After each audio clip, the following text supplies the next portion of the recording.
Welcome to part 2 of the summer update. In part 2 we'll be asking you if you can spot the bird, and if you can you identify it? A young fox moves in, wildlife's winners and losers, a treasure hunt for orchids, wild flowers on the site. Also we'll be saying, did the turtle dove arrive? And we'll be we'll be asking you to identify tiny mystery orange flashes of light that we recorded during a recording of a dawn chorus. We hope you enjoy the video.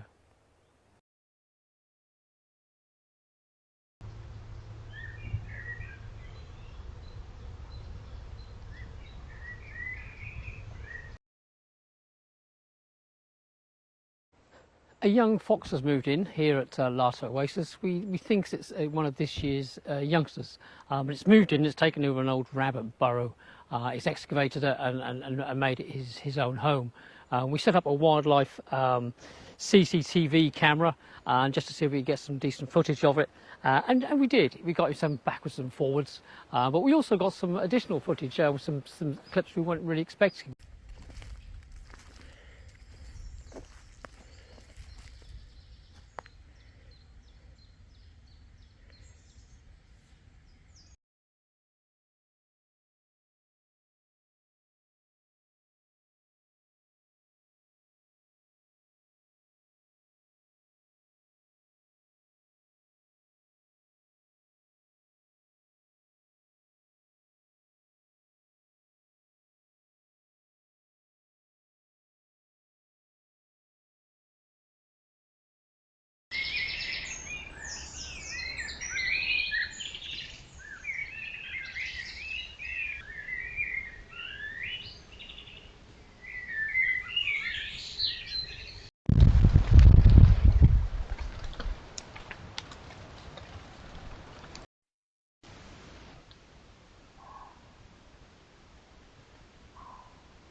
A badger went to inspect the entrance during the night of his new earth.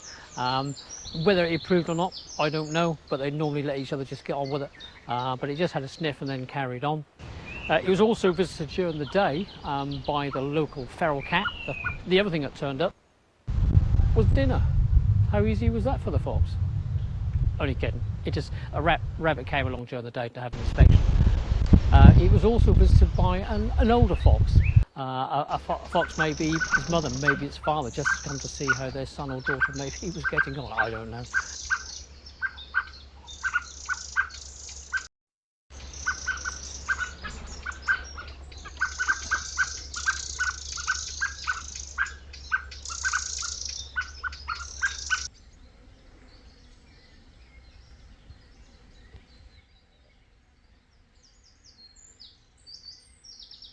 And it's still being used right this now.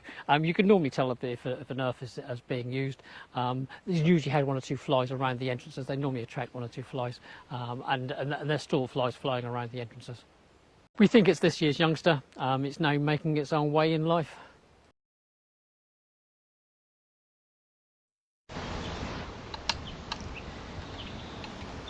I guess the prolonged wet and cool spring weather produced a mixed bag of winners and losers for the wild birds breeding season. Thrushes, I guess, did well with easy access to worms and the like, with soft ground for their bills to pry out food for their young.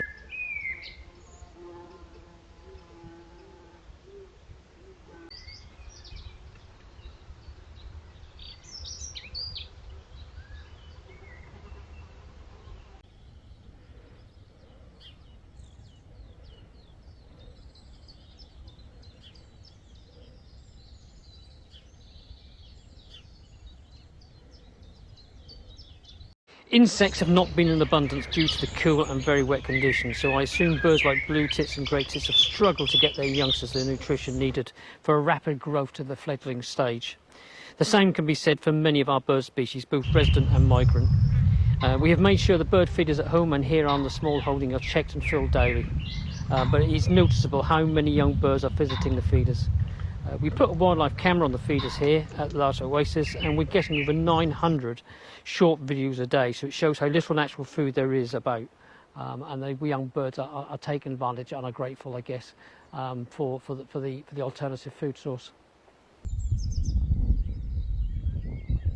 Swallows turned up on time as usual, both here and at home, but then exited during the wet weather, probably to be near a larger or large stretches of water, giving them a better chance to find insects. They returned when the conditions turned drier and milder, but we noticed the pair at home have abandoned any nesting attempts. Likewise, the pair who repaired a nest in Goaty's field shelter abandoned and no longer there. The pair in Willow's stable returned to find their nest was destroyed, and half of it was on the stable floor. We're not so sure if it was raided or it was used by another bird species trying to take it over and build its own nest in it, but it just collapsed. What happened, we don't know. But the good news was that they came back and they started to build a new nest, and have built a new nest on above a vented area in the stable. So we thought, well, they're going to give it a breeding attempt. But unfortunately, they haven't. They've abandoned it. They've got a brand new nest there, but they've abandoned and they're gone. And the only thing I can put that down to, perhaps, is the very cool and wet weather and the lack of insects. Birds will do that. Birds of a breeding age are lucky usually to get to that stage, to get to that age of being able to breed. So they have to look after themselves. And what they tend to do if there is a danger, the lack of food or something else, they will abandon the nest. They will look after themselves because they know getting to breeding age is reasonably rare for them, but they get here and they can have another go, whereas any youngsters they may have aren't guaranteed to get to that breeding age. So to protect the species, they will abandon the nest and look after themselves. Perhaps breed later on in the season. It would be nice if they do. It would be lovely if the weather turns warm and there's lots of insects about, and they return and give it a go to breed and produce at least one brood. Often in previous years they produced 2 or 3 broods, but it would be good this year because it's been so wet and so cold, maybe just to produce one. It would be good for them to come back and to do that, but who knows. We wait with bated breath, and we'll give you an update if anything changes. So as you can see, this summer is sort of a mixed fortune for the species. Some, like thrushes, we believe have had a reasonably good year. We've seen lots of youngsters about, and robins, but not so good maybe for the seed, for the insect. Sorry, not seed, but for the insect eaters. The other thing noticeable, though, we did for the first time actually have a spotted flycatcher on site, and we've seen it not just once but a few times. So hopefully they're breeding somewhere around here, and for us that's super cool.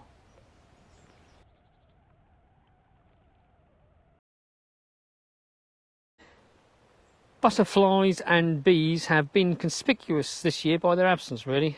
We saw a flurry of activity in early and mid-spring before the onset of the wet and kill spell, with orange-tipped brimstone, speckled wood and peacock all showing well. But then the shutters bang came down, and we've only seen the odd red admiral, skipper and gatekeeper of late, with ringlets and meadow browns being the only exceptions and displaying in good numbers. Again, we're hoping for maybe a late summer and the bees and the butterflies get a chance to catch up. Especially, obviously, well, not especially, but the bees will need to produce some food to see themselves through the winter.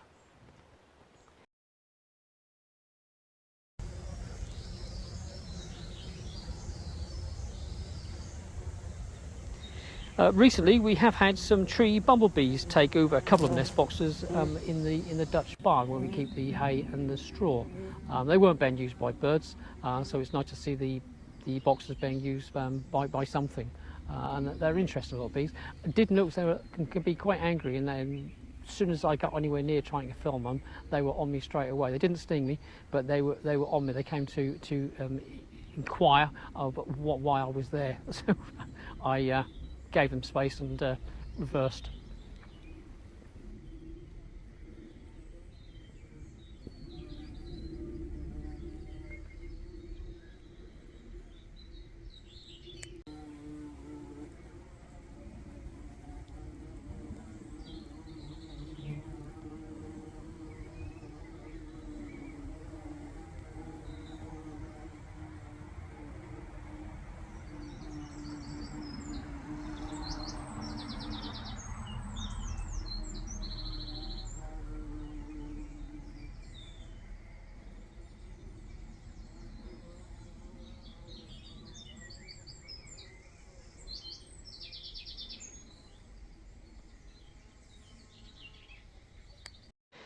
flowers are blooming with this wet weather and this warm, the increase in temperatures and all this wet we've had. The flowers are loving it.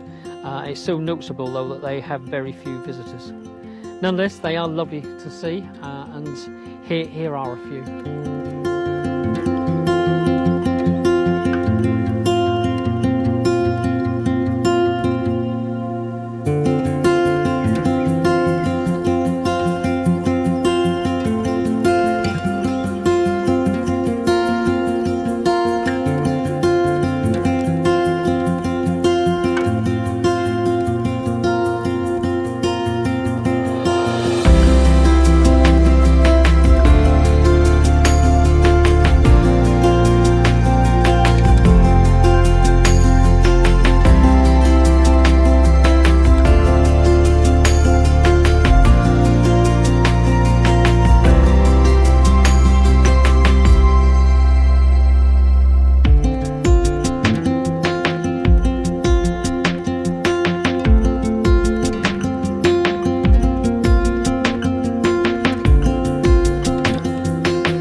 The dandelions will be visited by small flocks of goldfinches when they go to seed, and we quite often see them around here, usually during the autumn. Likewise, linnets.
We went on a treasure hunt for orchids, as it's been a good year for them here on the plot, with a 5-fold increase in numbers and 4 of a particular new species.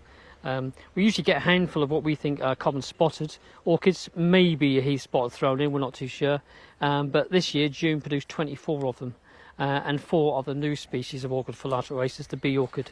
Again, that was really super exciting. We're so pleased to have them here, and here is a short montage of the orchids seen here this summer.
Welcome to a typical British summer's day. Sunshine and showers. At the moment we're in a period of sunshine, hurrah, but we have had an awful lot of rain, not just showers, a lot of heavy rain.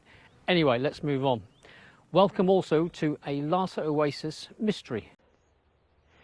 We recorded a couple of dawn choruses about 2.5 months ago now, at the beginning of May, and one of them was actually in Dantville, this area here, and it was facing east, facing towards where I'm standing now. When we reviewed those recordings, the one facing east, we noticed there were some tiny orange flashes of light going off intermittently, and we weren't too sure what they were. They were going off in the grass area where I'm standing now. They were going off in the lower branches of the hawthorn, and they were also going off in the brambles here on my left, your right. But we didn't know what they were, so we thought, well, is this a one-off? We'll do some more recordings. So we recorded, I think, another 3 times facing this area to see if those orange flashes of light would appear again, and to see if it was just a one-off. It wasn't a one-off. They did appear again. They appeared in all subsequent recordings. We don't know what they are. We've done our own research. We're confident that we can rule out glowworms, fireflies. There is a species called a lesser glowworm which just flash as and when it's disturbed. Could it be them? But allegedly they're only ever seen very south of the country, so we don't think they're them. Could they be some kind of moth larvae? We're not too sure. We really haven't got a clue. We have made 2 recordings of these tiny orange flashes of light. One is only 6 minutes long. It's just a bit of fun, really. It's me hypothesising about fairies, tiny space invaders, and even a new species of spider called a flash spider. I'm such a child. I must have been really bored that day, and I don't know how Sharon didn't give me something else to do. But there you have it, 6 minutes long. The other one's about 20 minutes, a bit more serious, and it's where we've done a lot of editing and tried to show quite a few of those orange flashes of light in the hope that somebody will just find it interesting and be able to, like us, try and work out, wonder what they are. But maybe somebody out there will know what they are, and if you do, please let us know in the comments below. It'd be greatly appreciated, and it will stop driving us nuts. Thank you. What we have done to help at the beginning of the video, we've done a countdown and some red arrows to 4 or 5 of these little orange flashes, like where they appear, so you'll be able to see fairly quickly where they are. We would recommend using a larger screen. We'll find locating those orange flashes of light a lot easier. maybe a PC, a TV, a laptop, but I've got aging eyes. Maybe the young ones out there, if you are watching this, then you'll be able to see what they are using your mobile phones. But I would recommend using something a bit larger. Personally, I use a laptop. Here is a brief clip to show you what we're talking about. Enjoy the mystery.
So, did the turtle doves turn up?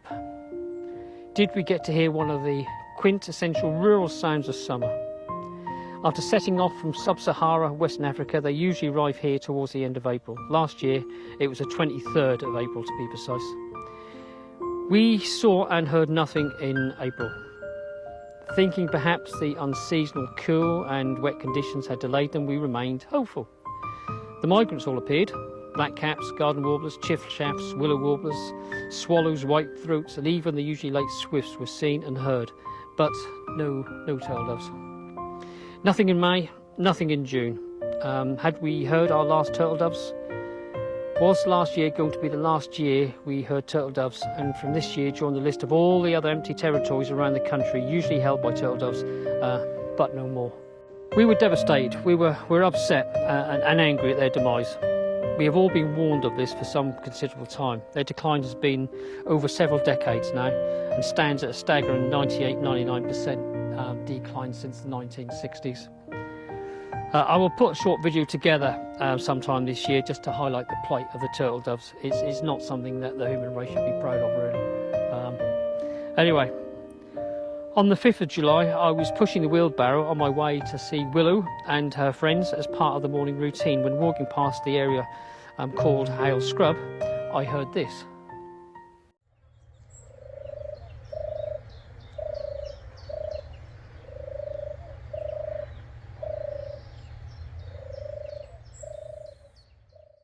I stopped in my tracks. You could have knocked me over with a feather. My gasp was flabbered, as Shan would say. over 2 months late, but there it was, the turtle dove. Wow, and wow again. I was so happy and got on the radio immediately to tell Sharon. At that moment, any worries we had paled on to significance. Since then, we have heard it regularly, and I have even briefly seen one as it took flight, but I was not quick enough to get the camera out. Here is a short montage of clips taken during the past few years. The turtle dove singing recordings were all taken on the 6th of July this year.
So, did the turtle doves turn up?